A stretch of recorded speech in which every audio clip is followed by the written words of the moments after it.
Bonjour. Hier, quand j'ai fini le cours, alors il y a il est venu me voir. Il m'a dit, Rav, c'est bien ces cours-là, vous parlez de la Teshuvah, Baruch Hashem, mais on voudrait un petit peu d'histoire. Racontez-nous des petites histoires. Et c'est vrai, c'est bien. Et Bémet, il n'a pas tort. Pourquoi? Parce qu'on dit toujours, Lo ha-midrash iqar et la ma'ase. Alors ça veut dire quoi, lo ha-midrash iqar et la ma'ase? Donc c'est pas l'adracha le plus important. Quelqu'un qui va étudier, va prendre des choses.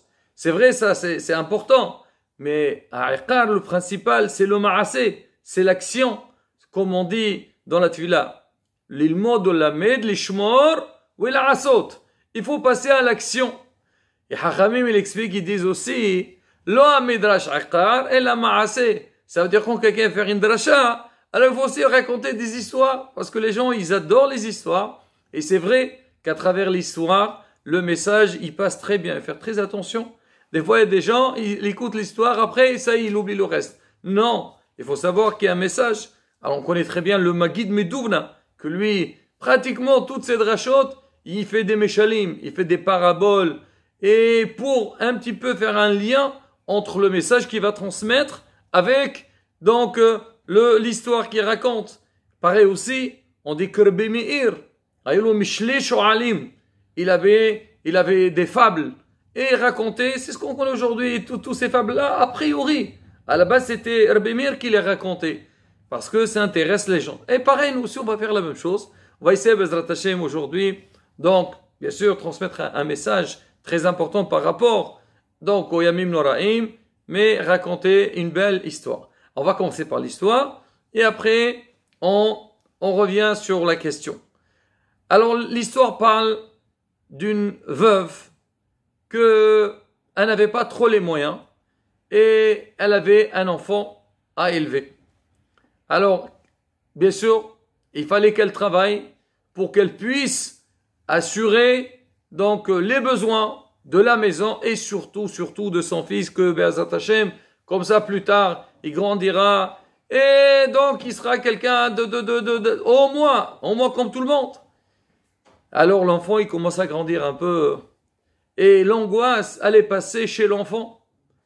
L'enfant, il pensait, il voit sa mère comment elle travaillait, comment elle se donnait, elle s'investissait pour lui assurer ses besoins.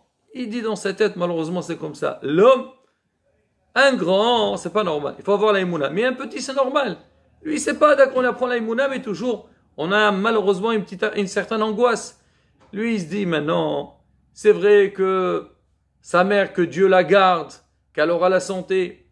Mais si jamais un jour sa mère, elle est fatiguée, ou elle ne peut plus assurer, comment il va faire? Et comment s'occuper de sa mère? Et c'est très bien que si jamais elle tombe malade, il va falloir lui acheter des médicaments, l'amener chez le médecin.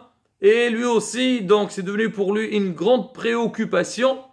Et pour aider sa mère à l'état où ils sont. Quand il a grandi un petit peu, il a commencé lui-même à travailler. Et chaque jour, il travaille. Et ce qu'il gagne, donc, il le fournit pour la maison. Un jour, comme on dit, ce qu'il pensait, il est arrivé. Un jour, il a fait très, très, très froid. Et c'était presque impossible de travailler. Il n'y a personne dehors. Et vraiment, il était très coincé.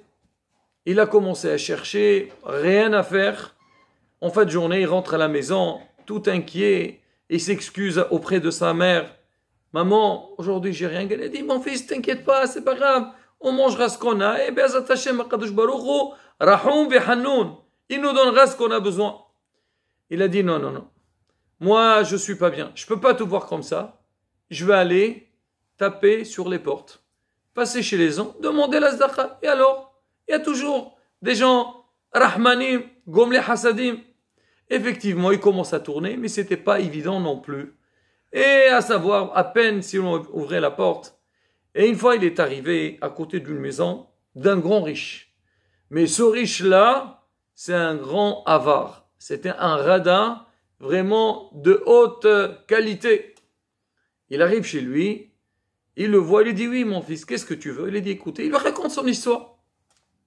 Alors ce rachat-là, alors il a voulu se moquer de cet enfant. Il lui dit, écoute, mon fils, toi tu veux que je te donne l'argent, la vérité, moi j'aime pas donner l'argent comme ça. Il faut que tu fasses quelque chose qui peut te faire mériter que je te donne. Donc, il a dit, regarde, si tu peux, il faisait très très froid, tu vois, il y a un fleuve, tu te mets à l'intérieur, une nuit entière, si tu arrives à rester toute la nuit dans le fleuve, demain matin, tu viens et je te donne 10 pièces en or. L'enfant, il entend ça, il a dit, avec 10 pièces en or, on pourra vivre des mois et des mois. Il était tout content, il a dit, pas de souci, écoutez, je vais aller voir ma mère 2 petites secondes, je lui pose la question et je reviens pour signer le contrat entre nous deux. Très bien. Et le riche, au fond de lui, il se marrait, il savait que c'est pas du tout évident. Et il fait froid. Et même si l'enfant va le faire, il sait que il va vraiment souffrir. L'enfant, il va chez sa mère et dit, maman, Yeshuat Hashem ki yarfa'in. Voilà, Kadosh Baruch Hu, il m'a envoyé une très très bonne parnassa. Qu'est-ce que tu as trouvé, mon fils? Eh bien, écoutez, il lui raconte toute l'histoire. Il lui dit, Haz Shalom. Mais tu te rends compte? Tu vas aller rester une nuit entière dans le fleuve. Tu as vu le froid? Chez Mishmor, tu vas attraper froid, tu vas tomber malade, tu vas avoir des problèmes de santé. Non, je suis pas d'accord. Ne fais pas ça, c'est pas grave, on souffre. L'enfant lui dit, maman, s'il te plaît, je ne peux pas. Ne me refuse pas ça. Et à la fin, il a réussi à convaincre sa mère. Très bien. Et il est parti voir le riche. Il dit, écoute, voilà, merci donc pour votre proposition. Je suis prêt. Voilà, le fleuve, il est en face. Voilà, donc, quelle heure il est? Là, il est 8 heures du soir. Je resterai donc dès maintenant jusqu'à demain matin dans l'eau et demain matin, vous me payerez ce qu'il faut. Elle dit très bien. Baruch Omer, oui on sait, il n'y a pas de souci, je ferai donc ma promesse. Il est parti, il a enlevé ses habits, il est resté, il s'est rempli, il met l'eau jusqu'ici, il est resté dedans et voilà. Qibel alav, il a reçu la gzera. Alors sa maman, voyant son fils dans cet état-là, elle a dit quoi, je veux le laisser comme ça? Elle est venue, elle a cherché du bois, et elle a commencé à allumer un feu, juste à côté de la mer, pour qu'il y ait un peu de chaleur qui va arriver dans la mer, pour que son fils, au moins, il se réchauffe un peu. Mais à la Bretagne, on imagine un petit peu, dans un tel climat, il fait très froid, et l'enfant, donc la mère, elle allume, à peine, donc le feu, il prend, et vite fait, il y a un petit vent qui l'éteint. Alors le riche, il voulait voir un petit peu comment la scène se déroulait. Il est venu, mais lui, il était bien protégé. Il a mis son menton en fourrure, des gants, mais vraiment, il était couvert, on dirait un l'ours. D'accord? Il arrive, il le voit, il voit la maman comment elle essaye d'allumer le feu, et l'enfant à l'intérieur. Il est resté quelques minutes, après il est rentré chez lui. Le lendemain matin, et le matin, il s'est levé, l'enfant, tout de suite, il va chez le Richard, il toque à la porte. Bonjour, bonjour. Alors, il dit, écoutez, voilà, j'ai fait ce que vous m'avez demandé. Vous êtes passé. Vous m'avez vu que, donc, j'ai tenu ma promesse. Je suis resté toute la nuit. Alors, payez-moi. Le Richard, il commence à rigoler. Il dit, dis-moi, tu te moques de moi? Non, non, non. Tu n'as pas respecté les conditions. Je dis, qu'est-ce que j'ai pas respecté? Regardez comment je suis. Je gèle de froid. Je suis resté toute la nuit. Il a dit, tu as vu ce que ta mère, elle a fait? Elle est venue à côté, elle a allumé le feu. Eh ben, écoute, vu qu'il y avait du feu, donc tu n'as pas eu froid. Et donc, c'est pas ça que je cherchais. Et monsieur, je te donne rien. Et il lui claque la porte sur le visage. Rachat. L'enfant, le pauvre, il voit ça. Déjà, il a souffert toute la nuit. Il est angoissé pour l'état de sa famille. Et en plus, on se moque de lui. Qu'est-ce qu'il fait? Il va chez le gouverneur. Il dit, monsieur le gouverneur, écoutez, il lui raconte toute l'histoire. Il a dit, d'accord, écoute, j'ai bien écouté, je connais très bien ce monsieur, et on va essayer d'analyser ce problème. Alors, dans la journée, le gouverneur, il était chez lui, et il y a ce Richard qui arrive. Là, tous les jours, il passe le voir, ils discutent ensemble. Ah, il était assis, il a dit, comment tu vas? Et après, le gouverneur, il appelle son chamas, son serviteur, il dit, écoute, allez, viens, prépare-nous un petit café. Là, il fait froid. On veut un café bien chaud. Très bien. Alors, le serviteur, il arrive. Il y avait un four. Il y avait du feu. Il vient avec un koum-koum.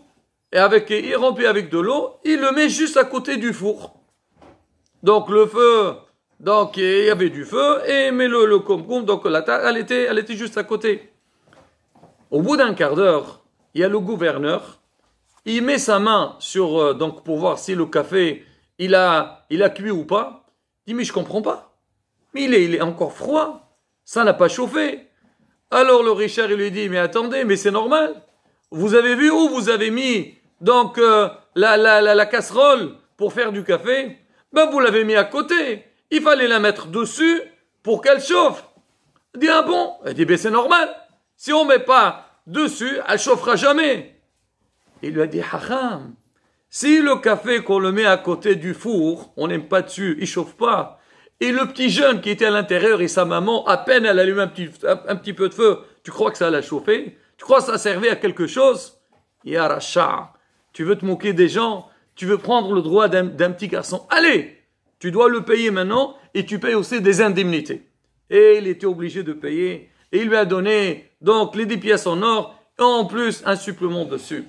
Le Hacham, il répond, elle est belle l'histoire, non? Magnifique. Alors il dit, ça c'est pareil. Nous, Hachamim, il nous donne beaucoup de promesses.